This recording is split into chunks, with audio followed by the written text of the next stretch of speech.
NTR memorial trust ఇప్పటికి 28 ఏళ్ళు అయింది చంద్రబాబు నాయుడు గారు దీన్ని స్థాపించి.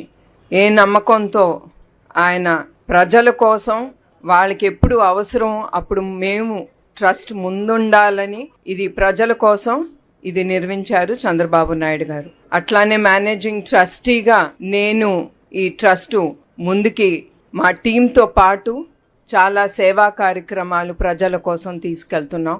వాళ్ళకి ఎప్పుడు ఏది అవసరమో మన సమాజానికి అప్పుడు ఎన్టీఆర్ ట్రస్ట్ ఎప్పుడు ముందుంటుంది. ఈ ఎన్టీఆర్ ట్రస్ట్ హైదరాబాద్లో ముందల అక్కడ ప్రారంభం జరిగింది. ఇప్పుడు ఇక్కడ విజయవాడలో మేము ఇది ముందుకు తీసుకెళ్తున్నాం ఎన్టీఆర్ ట్రస్ట్.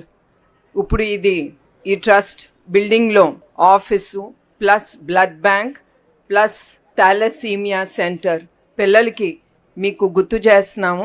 మా NTR trust we work the talk అంటే మేము ఏది మాట్లాడతామో అది మేము చేసి చూపిస్తాం. మీరు ఎప్పుడు అనుకుని ఉండరు మేము ఇన్ని కార్యక్రమాలు చేస్తున్నామని. అందుకే ప్రజల కోసం వాళ్ళకి తెలియాలి మా ట్రస్ట్ ఎన్నెన్ని సేవా కార్యక్రమాలు తీసుకెళ్తున్నాము.